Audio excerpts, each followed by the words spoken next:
Yay, we are now live. So welcome everybody to another episode of Always Forward with Disha. Although I am guest hosting this week, my name is Tara Monixic, and we have a side guest host, Nico, today. And we are really excited to have three amazing women here today to talk about, we're focusing on the community today, and we want to talk about these amazing groups that empower women in all of our communities, specifically talking about the Angular, Node, and Vue communities, because we have the awesome Jen Looper, Shmuela Jacobs, and Tanya Budenko. Did I say that right? Yep. Yes. Okay. Representing respectively Vue Vixens, NG Girls, and Node Girls Australia. And I'm going to let them introduce themselves first because I want to jump in and get some information from them. So starting with Jen, I would like to know what you actually also do for beyond Vue Vixens, and then also where people can find information about you and Vue Vixens. Sure, and this is a loaded question because Tara and I are actually colleagues at the same company, Progress. So I'm a developer advocate at Progress, and I've been doing that job for about 4 years after having been a software developer for, I don't know, like 15 years, like way too long. But I'm also the founder and CEO of Vue Vixens. We've been in existence since February of 2018. And you can find us online at vuevixens.org, and you can find myself online at jenlooper.com. Nice. And Shmuela, if you can tell us about you and NG Girls. Yeah, sure. So I'm Shmuela Jacobs. I'm based in Israel. And I've been working with frontend and Angular in the past, I don't know, 4 or 5 years. And I just thought that it's a really cool framework to start with developing with for frontend. I had my inspiration is Django Girls, but I know that there are lots of other organizations like that. So I just took the idea and developed it into Angular. And so that's a short story. We've been doing that for the past 2 years, a bit more than 2 years. And yeah, now I just started a new job at Microsoft. I'm a cloud developer advocate. I'm less than 2 weeks in this position. So getting to know what it means to be an advocate officially. And of course, still working on NG Girls and running it. Nice. Congratulations on the job. And Tanya, if you want to talk to us about you and Node Girls. Yeah, so my name is Tanya Budenko. I'm based in Sydney, Australia. I'm a software engineer in a small company named Higher Up that connects disabled people with support workers. So doing a lot of good social impact. The way how I started an organization, I'm also a founder and CEO of Node Girls Australia. I founded it around 2.5, 3 years ago.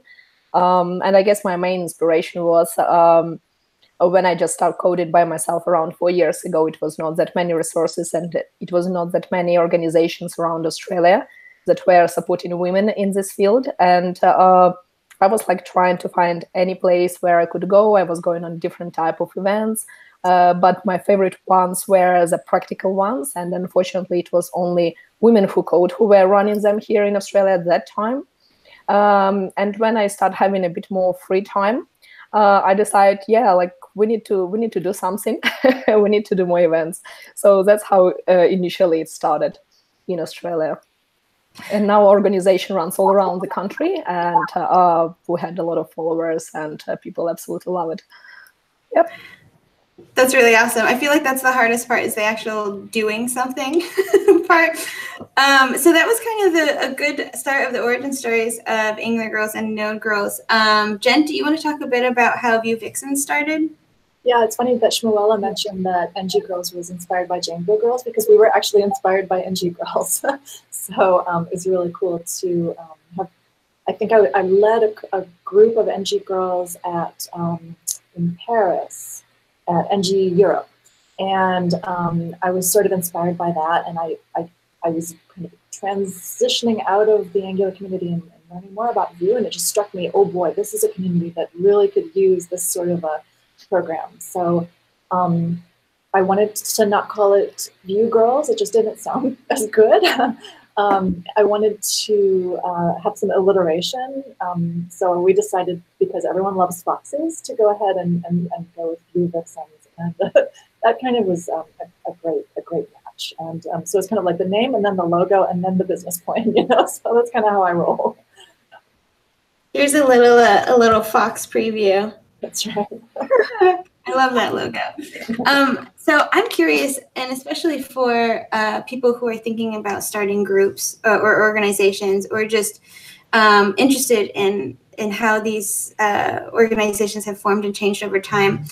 Do you have, like, what were your original goals when you started these groups? Anyone can answer first.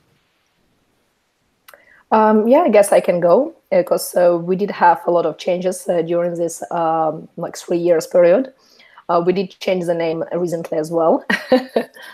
Well, so as I was mentioning when we just started, my main goal was to have some more practical workshops for women where they can come and try coding, especially like introduction level. Something that they can do in the class and still take with them back home and continue. So our first workshops were not mentors guided, but self-guided. So you can find these resources online on GitHub. And that was the main kind of goal, the main kind of thing that we started. And of course, it was JavaScript, because it was nothing with JavaScript around Australia at that time. Yeah, but now we can definitely see a lot of changes that happened in our organization, and we start holding a different type of events, not only coding ones. We start doing a lot of evening sessions, informative sessions for women about how to step into the tech world, how to negotiate salary, what is agile, what different types of specialities you can find in tech world, where to go, whom to talk to, and all sorts of this kind of things, like public speaking things, and so on and so on. So a lot of soft skills along with the hard skills, I would say. And yeah, last year we made a decision to become more inclusive and to change our name, because our organization is aiming not only women but other gender minorities in the tech world. And the name was, all this fuss around the girls part. And we understand that we are doing way more than just Node workshops. So we decided to broaden our name, and we changed our organization name to Muses Code.js to become more inclusive about the age, about gender, and also about the technology in JavaScript in general. Yeah, so oh, nice. A lot of changes in 3 years. Great. So that's our story. Oh, awesome. May I jump in? Well, I haven't been a developer all my life. I didn't grow up as a developer, even though I tried a few things in the computer. But I really got into this during my master's degree. And I saw that as a woman, I'm a minority there in school and at work. So I didn't feel very confident in what I was doing in my, like trying to find some help, ask questions. I didn't know if I'm doing the right thing. And programs like Django Girls, and there was also Google Code If and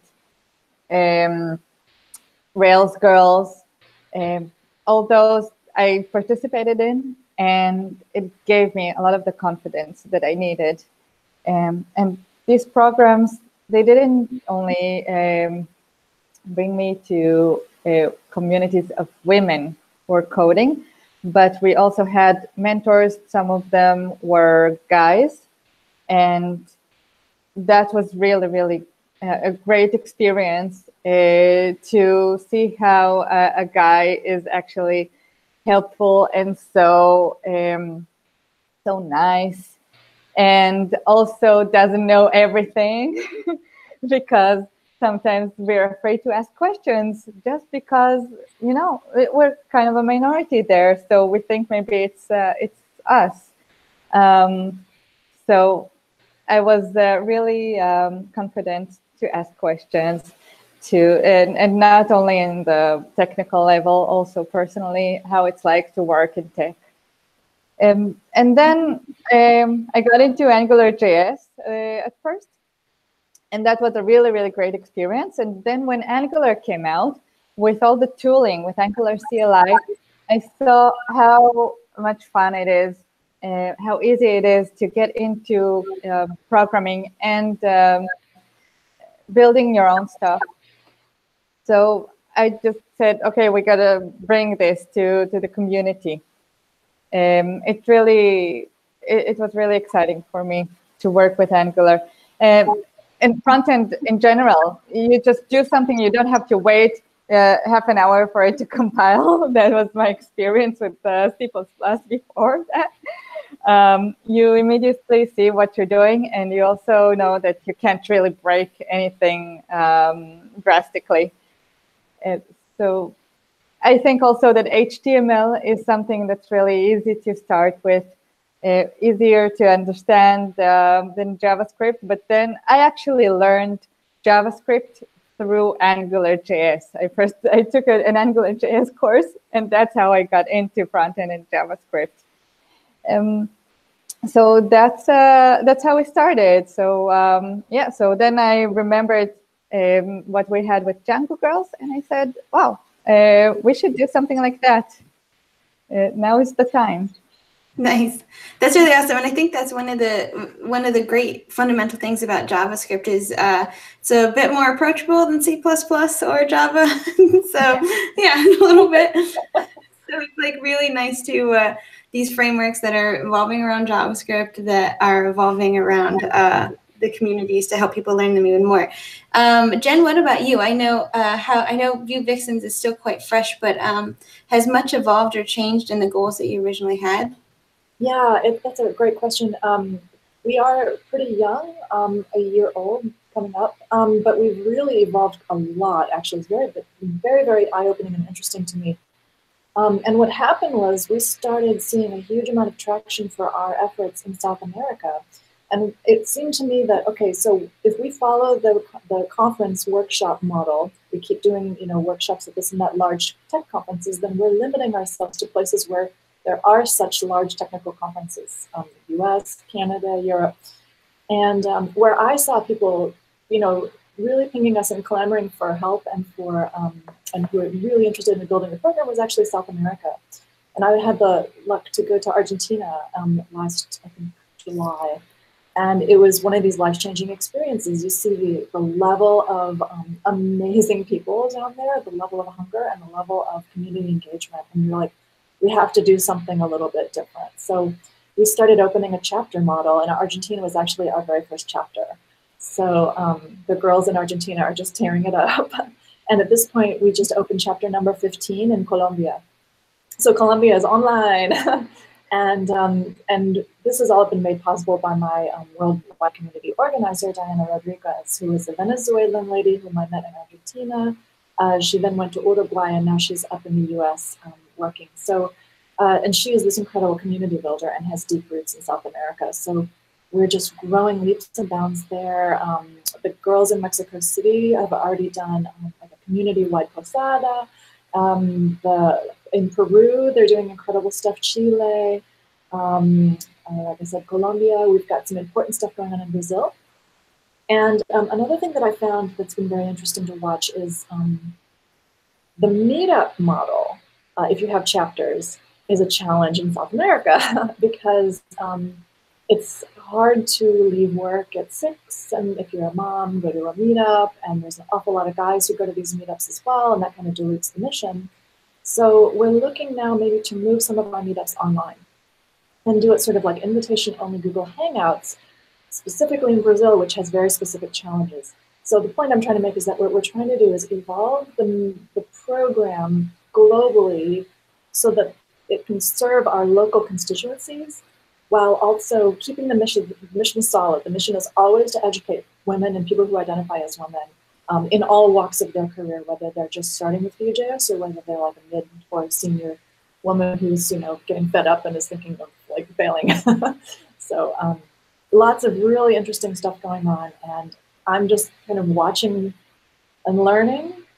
In our chapter meetings, I try to listen as much as I can and evolve the program to suit the constituents' needs.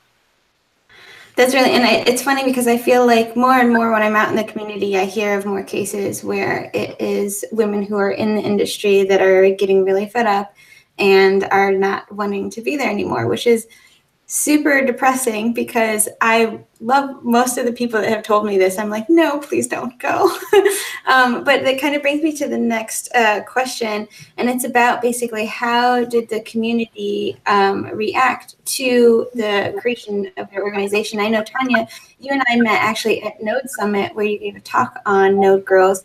Remind me of the name one more time, the new name? Muses. Muses. Code.js. Code.js, okay. Yeah, our mission to inspire. I like it. So how did the Node community, I know that Node Summit was super happy to have you there. Has there been any other kind of involvement from the community in general with your group? Yes. So, like here in Australia, community got really involved as soon as I start talking about organization. Like people in general were quite supportive, and I never dealt with any kind of backups from community. For example, when we were just starting and I was going on my first Node meetups in Sydney, they used to be called Node Ninjas. That time they changed their names, thanks God. For around 100 people, we normally had maybe 2-3 women coming up on the like meetup, and those 2-3 women normally were recruiters. So yeah, well, it was always a lot of attention around us, few ladies coming up there.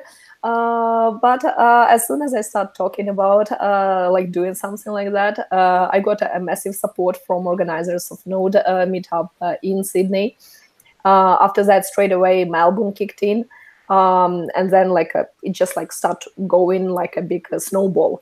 Everyone wanted to participate because from the first day that we were holding a workshop, we had 120 women came for the workshop. And since then, we always have these numbers in Sydney for each single workshop. And we have like really big numbers in other cities across Australia as well. Yeah, and to compare, now we have around 10-15% of women attending Node meetups. So it's a definitely big difference, and people are quite supportive. People always happy to do a shout out. Of course, the first events we always had majority of our mentors guys.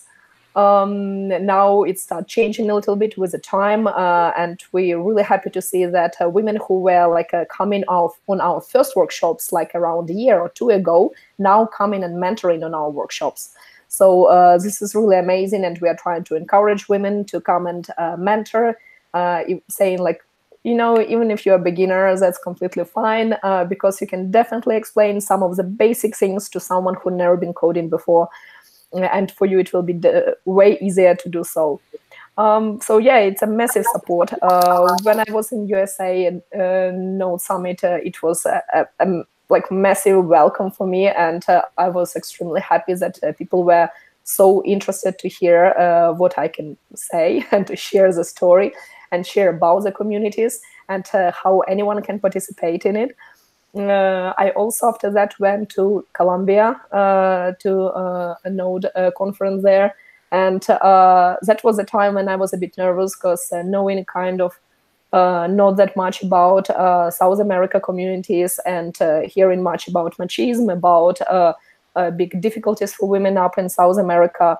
I was not really sure how my talk will be accepted there, but I was really surprised. People were extremely helpful, and I had so many guys coming after my talk and asking me about the things from Mexico, from Peru, from Venezuela. It was just amazing, yeah. So all the time I had only big support.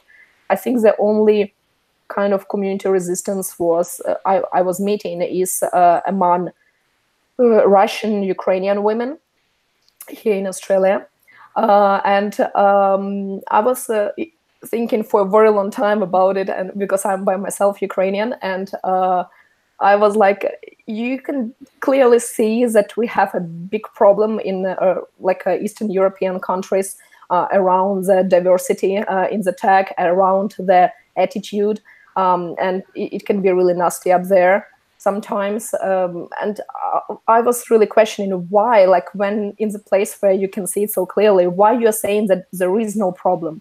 Honestly, I still don't know. But some of the women do change, and yeah, I'm like really pleased to hear that back in Ukraine, back in Russia, like women communities start slowly growing, and I guess it's a really good start. So I'm really happy to see this kind of changes, and hopefully with the time, like women will start change their opinion about it as well. Yeah, that's really interesting because I feel like, especially with your groups, you're going to kind of be at the epicenter of seeing what the changes are, like how changes are happening, because you're going to be part of that change, or you are part of that change. Yeah. So what about the Angular community? I know one of my first time at NGConf, Shmuela, I saw you on stage talking about NG Girls, another big Angular conference. So how has the Angular community been with NG Girls thus far? Wow. I think at NGConf, it was like we've had only like 2 or 3 workshops just before NGConf, before I went on stage. That was really amazing, and there was a real big boost since then.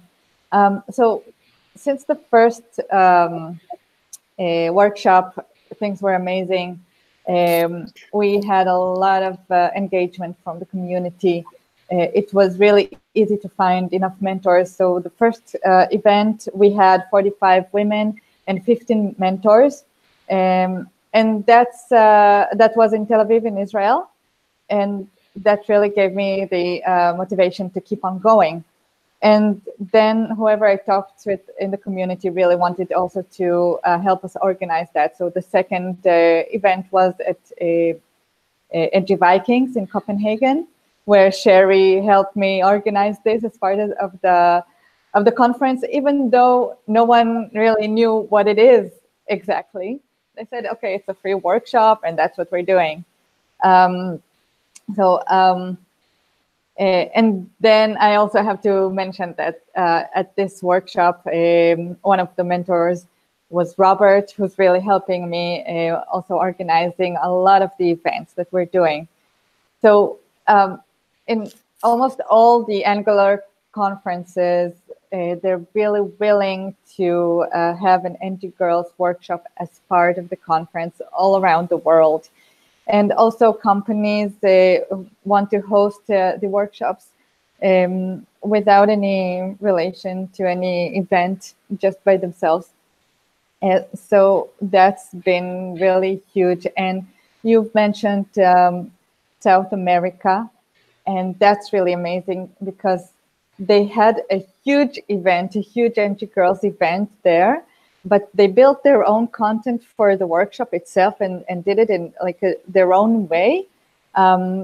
So it would fit their audience. And I think that's really important because what we do in Israel and in Europe and in the United States may be not as approachable to other audiences. So I think that's really great that they initiated that. But we did have some difficulties. Like some people ask me, like I'm trying to organize this workshop, and I ask people whether they want to collaborate and co-organize it. And sometimes I get the answer, I don't think that we really have a problem of women in tech here. especially in Israel. Well, I can't say especially in Israel because a lot of people in Israel are really, really helpful and for this idea, and they see the advantage in these kind of workshops. But I get some responses like that. Like we've got a lot of women in tech, so we don't see the why we should do the effort for this. Everybody's like, oh yeah, there's one person in our office somewhere. I don't see the problem. Yeah, exactly. And it's true that we have a lot of women in tech, but it's still not as much as we should have. If we're looking at how many women learn stuff like mathematics in high school, like how do you call it? They have the focus. STEM fields. Yeah, STEM fields, and you can choose your focus, so you can either learn stuff like focus on things like literature or geography, and you can focus on physics or math. And you see it decreases. You see the percentage of women decrease in high school and during university, and then in tech itself, and then in the management fields in tech. You see that you can really feel that it's not supposed to be this way, that there is some block that that doesn't let these some of the women really go and explore their full potential. Mm-hmm. So it's sometimes hard to explain what the problem is and where it comes from. But I think that the mentors who come to these events, then they suddenly understand. They can come just, to think that, okay, I'll come and help, and let's see how it goes. And then they really can realize, talking to the women that we have there, they can really start understanding the problem and where it comes from. Yeah, and I think that it's kind of in the numbers too, when you see how many women are coming to these events to have a place to learn. It's kind of proof in itself that need is there, and the fact that we have diminishing numbers at every level, like you were saying, starting with getting young girls into STEM and CS programs in universities.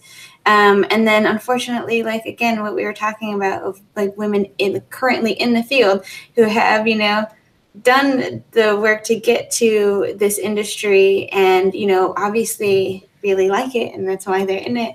And then to be, put in a place where they don't feel comfortable anymore. That's some of the reasons why the numbers are dwindling and why groups like this are so important. And so going back to the communities, though, Jen, I know last year at the Vue Conf in the US, you gave a talk on stage there.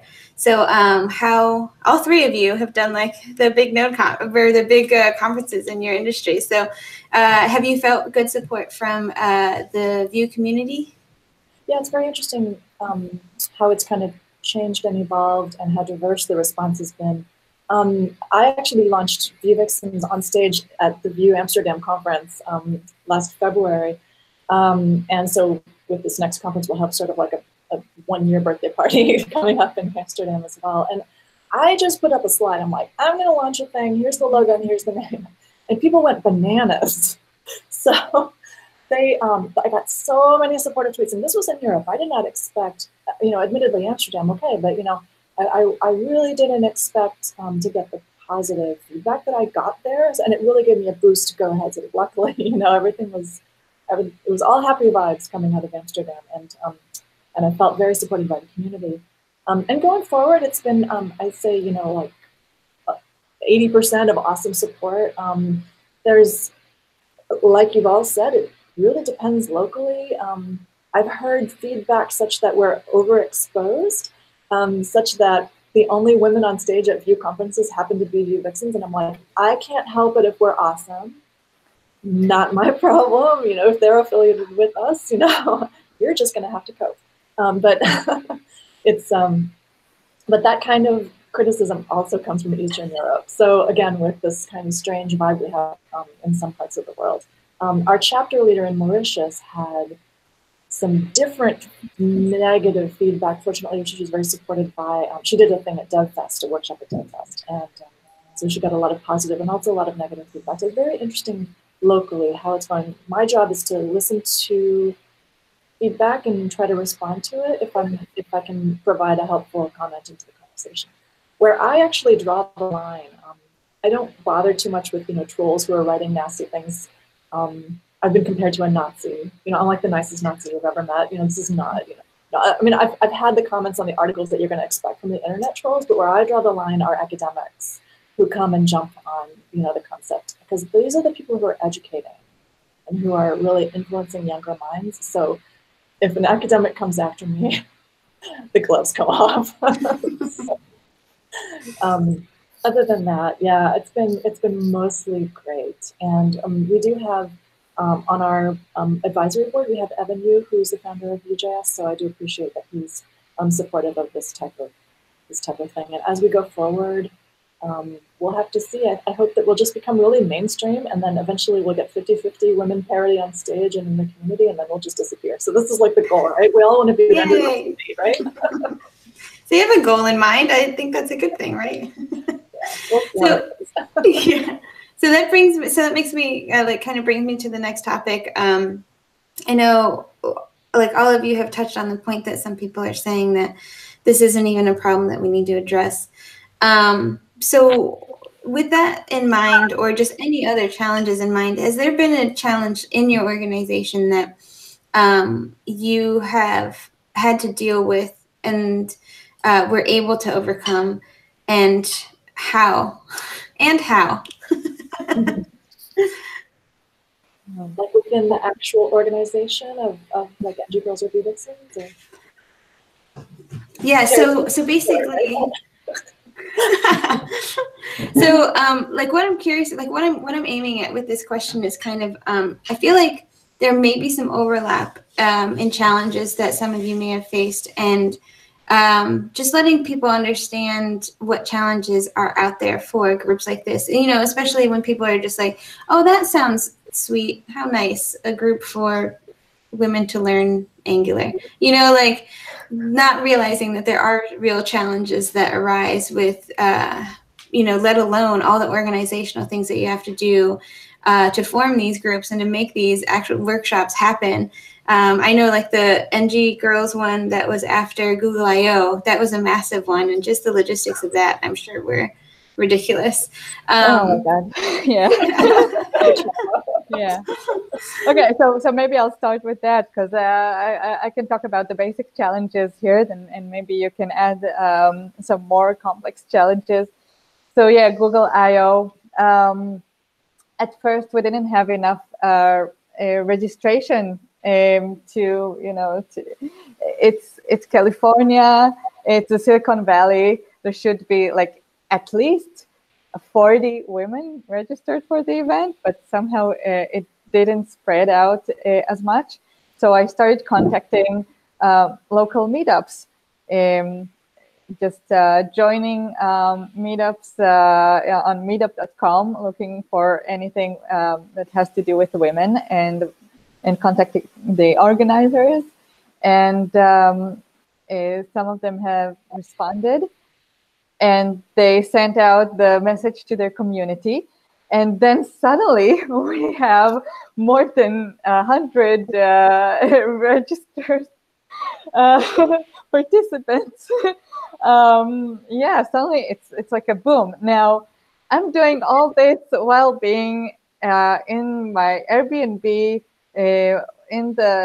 We came to California for Google I/O. When I'm saying we, it's me and my husband and our little baby who was only 2 months old back then.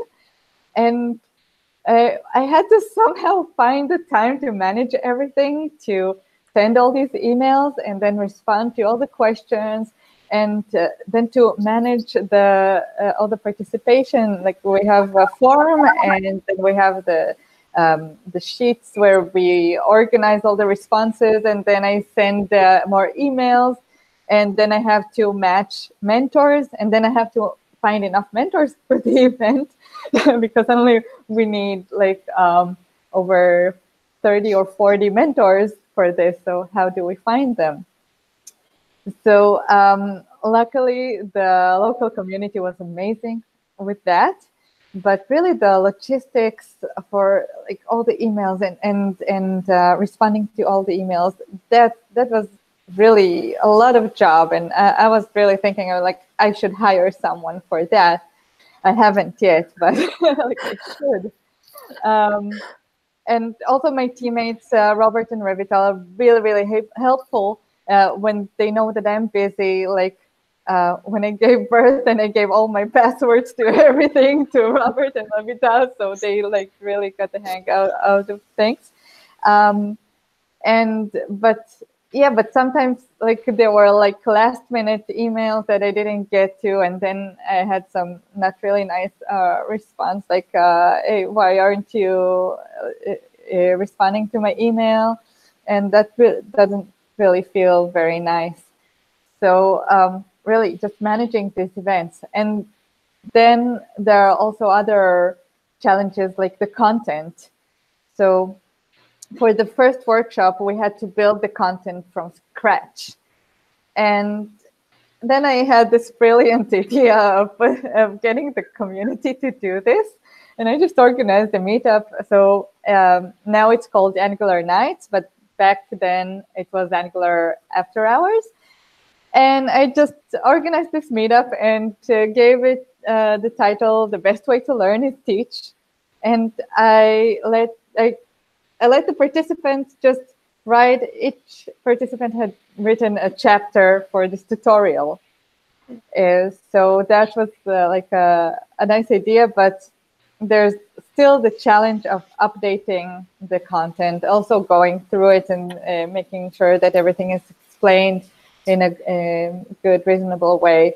And of course, the way that one person explains it might not be the best way for, like it might be good for one student, but not so great for the other. So we're always trying to improve the content to match different types of people.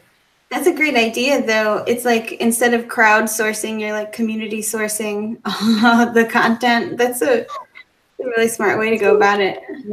Yeah. And it's out there, it's open source, and people can contribute to it. And actually now people have started also translating it to different languages. So I just open a repo for them, and they just submit pull requests, and it's there on GitHub and on Gitbooks. So anyone can use that for their own events, but like it's specifically made for NG girls, but you can just learn Angular with it. You don't have to organize the NG girls event for that.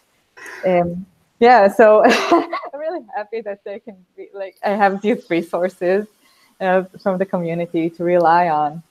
But still, it's a lot of work when you need people who you can trust to know about the latest features of Angular, and that who can really try these things out.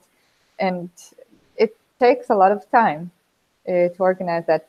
There are also the challenges of the expenses that you have. So for the first event, we couldn't find a sponsor for catering. Now, I'm not a marketing person, and I really didn't know how to do that. So I just, paid for it by myself. And then the mentors, how do you say, gave back? What's the word? Donated back. Yeah, and so that was really nice of them, but they really don't expect that from mentors because they volunteer for the event. I can't expect anything like that from mentors. So it's really great when you do have sponsors. but also all the logistics of the organization, the website, the hosting, all the services that we use. It's really, it would be really helpful to have funds for it. So we're really looking for donations. We even opened a Patreon page, but again, all the logistics and stuff, it's really hard to find the time to deal with all that. Trying to find it to write more posts about it and stuff. So we have the Patreon page, and we would really love to get sponsorship. On the other hand, we don't want to have any company like take control over NG Girls. That's something that's really important for us. We don't want it to belong to any commercial company. We want it still to be volunteer-based, and we want it to belong to the community. So that's another one of the basic challenges that we have. I think that Vue Vixens and Muses code can elaborate more on the next phase challenges, right? Yes, I can definitely feel you. We've been walking through all of those things.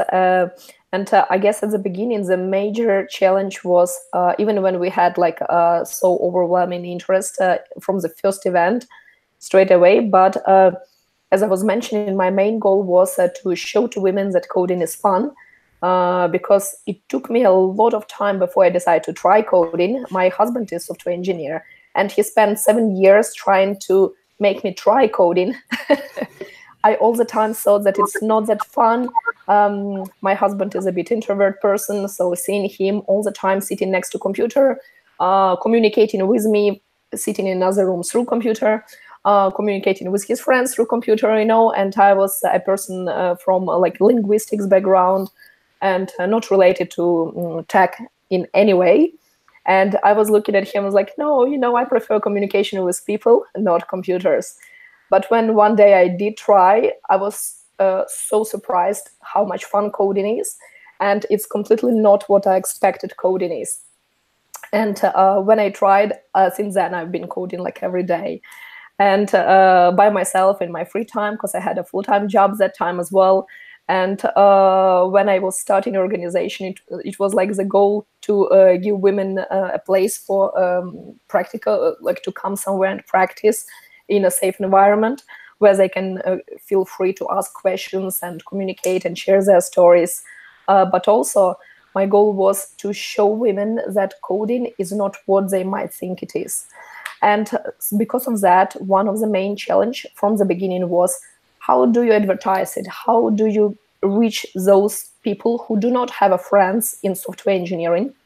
Because normally what I've seen here in Australia, what was happening, all the organizations, they spread the information about the events through the tech channels, like Slack channel, meetup.com, what else, and coming and making advertisements on the meetups themselves. And what if you are a person who does not have any friend, any relative in the tech world, but you are curious? The main thing is that you would never think that it's so many online resources that are free nowadays that can help you to start education, even like just begin from somewhere, because most, like all other specialties are not like that, nothing like computer science. And for me, it was the main challenge. How do we reach those people? So we start trying to think out of the box and trying to find the way how we can advertise, where we can advertise. So I started going to different websites that are featuring different type of events, like, I don't know, like party, some festival, any kind of activities, workshops for people and so on around the city, and making advertisement there. And we also start printing some materials and just like a flyer, and taking them to the libraries, taking them to the regional centers around the city, and just anywhere. And a lot of people were asking me, why do you do that? Like, it's no developers up there. I was like, yes, that is the main reason why we are doing that. we want those people to know about this opportunity, so they can come and try coding. And then, of course, like learning more about the things.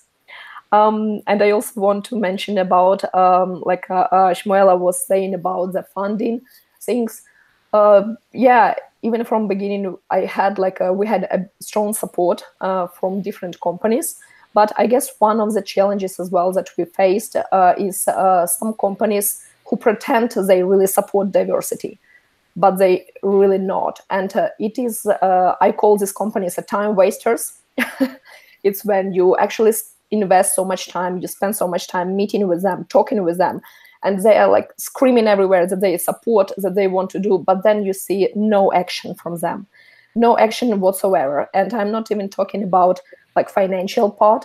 I'm even talking about spreading the word, like getting some mentors for us, like getting some kind of this help. And like for me, it was amazing, like surprise. I'm still shocked about that. But the last year we had a situation in Australia that one company in Melbourne contacted us, and they were really insisting like that they really want to help us, and they want to sponsor one of our events in Melbourne and Sydney as well. And it was upcoming event in Melbourne happening, and they signed in as one of the sponsors for us for like $500. And when the time came to pay, they just disappeared. So they did not pay their bill for $500, and we had, like, as organizers and mentors, we had to pay from our own pocket. Honestly, like for me, it was a big shock. Why? Because it's a tech world. Like you kind of everyone know each other. Like what kind of face? Like everyone afraid to have a bad face in the tech community. And well, yes. So for me, it was a big wow. And to be honest, I still don't know how to deal with this kind of situations and how to prevent them in the future. I had a lot of like comments about that from some people, and they were saying, well, you need to get the money before the event. But I was saying, you know, it's not always works this way, because sometimes for some companies it's way more comfortable to pay after you get like a bill, or maybe they prefer just to be invoiced or something like that. Some companies jump in as a sponsor really close to the event. So even the money transactions will not go that fast. So it is not definitely an option. So I'm really open for suggestions and ideas to hear about all these things. Yeah. If any kind of advice can come up, I will be happy about it. And it does not matter how well you will be prepared for event. Every time something can go wrong. All the logistic things, and even the caterer, when we have events for 100+ people and you need to feed them, like, wow. 2 events before in Sydney, we had a situation when the time is coming and our caterer is not coming. I was like, what the hell? I give them a call and they say like, oh, really, we forgot. Like, how did you forgot? So the order was not ready. It's Saturday. Like 100+ people to feed. Well, we did get out of that situation. We did talk with them and they made us something really quick. So it was not what we were ordering, but they were so apologetic. They were so sorry about that. But like we did find the situation. That is like one of the challenges as well. You need to react quick because it's so many different things can go wrong on the day. Like internet connection, projector is not working. You cannot find your microphone. The person who's supposed to facilitate the workshop is not showing up. It can be so many different things that happen, like that can go wrong on the day, and you never can be fully prepared for that, no matter how much you try, no matter how much time you spend. But the main thing is that community is very supportive, and it will be someone as soon as you need to be very open with attendees about what happened, and people do understand because they've been through those kind of situations like during their life a lot, so people do understand it. And the main thing is like, don't panic, just tell everyone what happened, and like we will try to find the solution, and we will just keep you updated. As soon as we know something, we will let you know. So yeah, don't be stressed. I feel like with those time waster companies too, this is why I feel like it would be really nice if communities or like different organizations, like in here in Cincinnati, there's like Women Who Code, Cincinnati Women in Tech, and two other like women-centric organizations. And that's why I wish that the lines were more open between them to know, like, okay, this company said they would do this and they didn't. So don't rely on them. Just know that this company hasn't been reliable in the past. So we're coming on like 9 minutes. And Jen, feel free to jump in if you have any challenges that you want to talk about that you overcome or had to overcome. Yeah, sure. I'll keep it short because we're kind of still in the middle of it and I haven't overcome it yet. So, but it has to do with the whole tax mess that you get into with these kind of groups, and whether you should form as a private foundation or a public charity or stay unincorporated or do something in between. It's a big hot mess, but I do have people who would like to donate to Vue Vixens, and I'm hesitant because I cannot guarantee that their donations will be tax deductible. And so that's kind of shooting myself in the foot a little bit. And I think that I think I've made a decision what to do. I also have to negotiate a little bit with my company.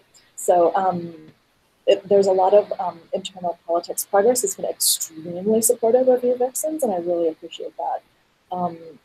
So we're trying to find a way for everyone to work together and for Vue Vixens to have something sustainable financially that we can kind of rely on. We have a Patreon, but I don't like to really rely on Patreons. I find, people will drop in, drop out. It's very ad hoc, and I can't hold people's feet to the fire. I won't come to your house and shake you down for money. So I tend to run on a shoestring, but I'd like to be able to support my chapters a little bit better, and I want to be able to get scholarships. So for me, we're going to get in good financial shape, and that's going to be one of my goals for 2020.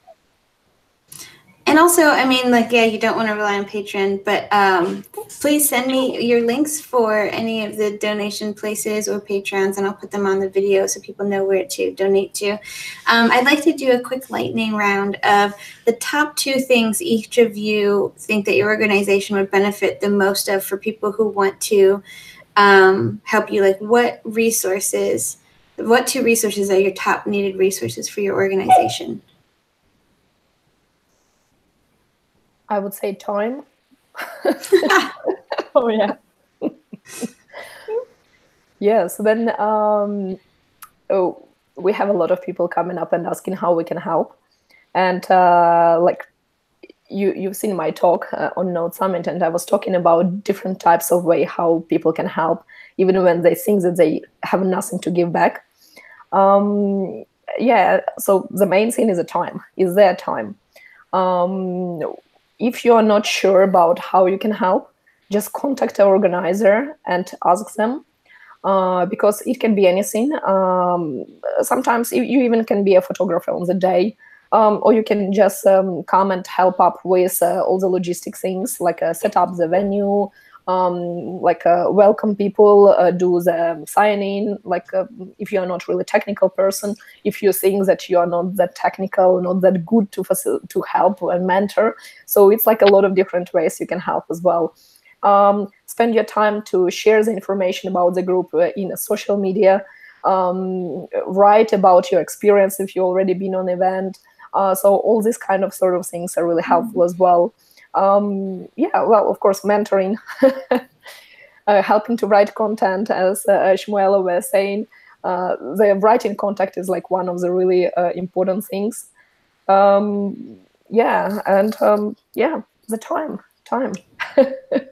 Time and money. Oh, yeah. Yeah, I agree.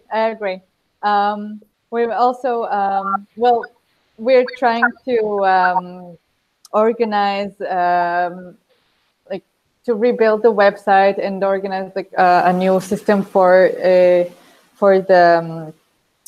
managing the workshops. So we're still trying to figure out how to manage people who want to volunteer for that. But I think at the moment, what we will always need is people who want to organize events, co-organize it with us. And we've had a lot of brilliant things growing from that. For example, well, I've already mentioned in South America and Colombia what they've done there, and we've had in Brazil, but also in Pakistan. I have to mention Zainab, who had reached out for us. She did one regular NG Girls workshop, and then she said that they have to target more beginners audience. So they did a Road to Angular, 3 workshops, 3 days, learning JavaScript, CSS, HTML, and then the third day was the regular NG Girls workshop. So we really need people like that who can co-organize this with us. Also, generally speaking, we need more women who will come on stage and present and give the inspiration for our community. Like I got a feedback that when we had the workshop as part of NG Talks in Ukraine. So we actually had 2 days where the second day was like more talks, like a mini conference. And then I did the last talk with my baby on a carrier. And I got the feedback that this was one of the most inspiring moments. And then I realized that, yeah, women, even if women can see other women on stage, which is great, and we need more of that, we need to see more moms on stage and how they really do that, and also talk openly about that, how it is to be a mom working, how's the schedule, what do you do if the baby is breastfeeding, and stuff like that. I really want to have a lot more open discussion about this, not only among women, but also for men to participate in these discussions, because they need to know what we're going through. Okay, so so that's like a global needs for us. No, that's really good. One of the things that I always joked about is when I got pregnant, I was scared about coming out as pregnant to my team in the community, because it is kind of a scary thing of just like, oh, what does this mean for my career? Because not many people talk about it. Yeah, you gave the workshop. You were carrying your baby at the workshop at Google I/O, and I was like, oh, that's so awesome. So yeah, that is really great, and I definitely agree with more women representing on stage and such would be really great. Jen, you've all had your babies, in carriers. So my very large baby actually helped me throw a workshop in Vancouver. So, and it was very educational for her, because that was a very tough workshop. We had a guy who came in, even though I don't allow men as students in my workshops, and I kept saying that this is a women-only event. He just walked right up to the front, sat aggressively down, and started asking aggressive questions. So it was very educational for her in a kind of a sad way, but it's all useful, because she's wanting to go into the gaming industry. So she's going to have plenty of drama, but. Yeah, I think that what we need is more people on the ground locally helping our chapter leaders. That's what I would request. So it's like in Mexico City, where we've got 3 amazing chapter leaders. I want to see more women like mob scene. I want to see women going to those meetups and overtaking. And in Brazil, I want to see like our online events just swarmed with women. So if we can get the swarm going, then I'll be really happy. That would be awesome. I like that hashtag Vixen Swarm. Vixen Swarm. That's pretty good. Yeah, my hashtag is everyday we skulking, because in foxes and groups are called a skulk.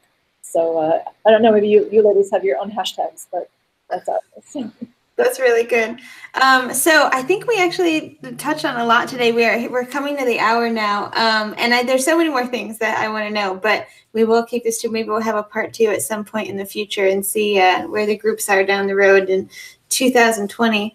But to sign off, it would be great if we could go down and just say your handles again on where people can reach you, and then if you have any picks or shout outs for just different things you want to let our audience know about.